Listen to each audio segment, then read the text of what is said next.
Então, para ajudar a gente um pouquinho aí com esses metabolismos da fotossíntese, que podem variar, né? A gente viu na fotorrespiração que o excesso do oxigênio acaba atrapalhando a fotossíntese, desviando o ciclo de Calvin-Benson, o ciclo das pentoses.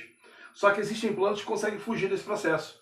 Elas conseguem aumentar a eficiência delas na fotossíntese quando elas estão em um ambiente muito iluminado. Já vamos falar disso. Mas antes de eu falar dessas plantas, eu vou falar de uma coisa muito importante para vocês, que é a anatomia da folha. Porque você só vai entender como falar da planta quando você entender as duas regiões da folha que eu preciso que você saiba nesse momento. Olha só, eu peguei a folha de uma planta aqui, fiz um corte, esse é o galho, né? A bainha da folha, onde a folha se prende ao galho, o pecíolo, o pezinho da folha, e aqui está o corpo da folha em si, com duas regiões.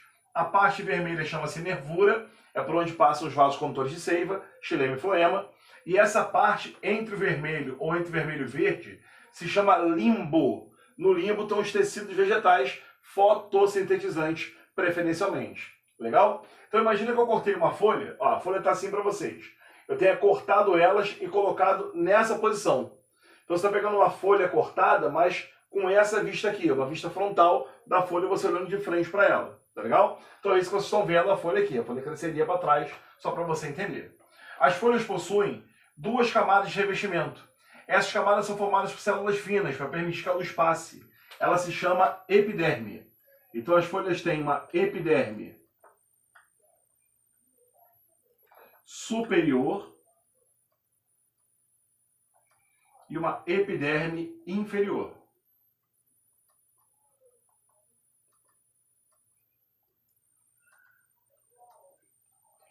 Já tem grande diferença entre elas? Depende da planta. Geralmente, elas têm grande diferença quando são plantas que vivam expostas ao sol. Porque se elas estiverem expostas ao sol, um dos principais anexos da epiderme estarão colocados apenas na epiderme inferior. Que anexo é esse? É esse conjunto de células aqui, ó, chamado de estômato. Mas, Angel, para que serve o estômato? O estômato serve principalmente para troca de gases, absorção ou liberação de gás carbônico ou oxigênio e para evapotranspiração, para perda de água. Como uma folha que esteja presente ao sol recebe muita radiação, se o estômato estivesse na epiderme superior, facilitaria a abertura dele, a perda de água. E a planta não quer perder água se não for necessário. Ué, mas essa é a única forma de eu diferenciar a inferior da superior? Não esquece, pode ter estômato na superior também, se essa planta não estiver exposta a tanto sol assim. Uma planta muito exposta ao sol, além de só apresentar estômatos embaixo, também apresenta na epiderme superior o acúmulo de uma proteína chamada de cutina. Esse excesso de cutina colocado acima da epiderme superior cria uma camada importantíssima para a folha, que aumenta a impermeabilização dela, diminui a perda de água. Essa estrutura se chama cutícula. A cutícula também é um anexo da epiderme, assim como o estômato. Beleza? Olhando o espaço entre epidermes, o espaço que fica entre as duas epidermes, existem os tecidos que fazem fotossíntese. São chamados de parênquimas clorofilianos ou clorênquimas, tá? Basicamente dois com diferença entre o arranjo de suas células.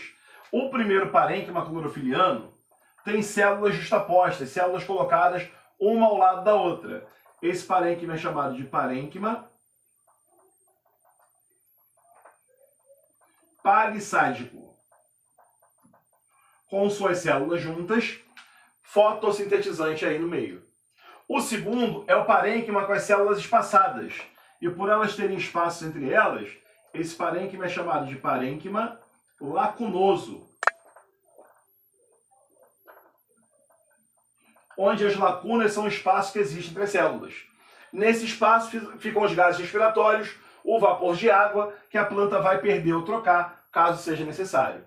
E essa bola laranja com pedaços em azul e em rosa? Que negócio é esse? Essa bola laranja é o feixe vascular. O feixe vascular é o conjunto inteiro formado pela bola laranja e estruturas em azul e rosa. Feixe vascular é o conjunto todo, tá? É esse cara todo aqui, beleza? No feixe vascular, nós encontramos três regiões. Primeiro, um conjunto de células que margeia o feixe, chamado de bainha do feixe. É a bainha do feixe vascular. o revestimento dele como um todo, beleza? As células em azul que estão em cima, elas não são células nucleadas, são células sem núcleo. É um tecido condutor que não tem núcleo porque é formado por células mortas. Esse tecido condutor se chama xilema.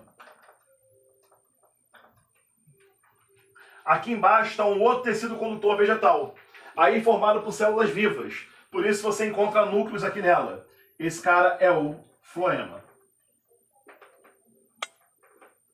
Então, quando a gente vê a anatomia de uma folha, a gente classifica essas partes aqui de uma forma diferente. Essa região intermediária, onde estão os parênquimas, forma uma estrutura da folha chamada de mesófilo. Essa região onde estão os parênquimas aqui. E aqui eu tenho o feixe vascular. Então, o mesófilo, a parte parenquimal, e o feixe vascular, onde estão os vasos condutores de seiva. Essas duas regiões serão fundamentais quando a gente falar já, num próximo momento, sobre plantas com metabolismo para fugir da fotorrespiração. Beleza? Se alguém precisar tirar print, o momento é esse aí, tá legal? Valeu, galera!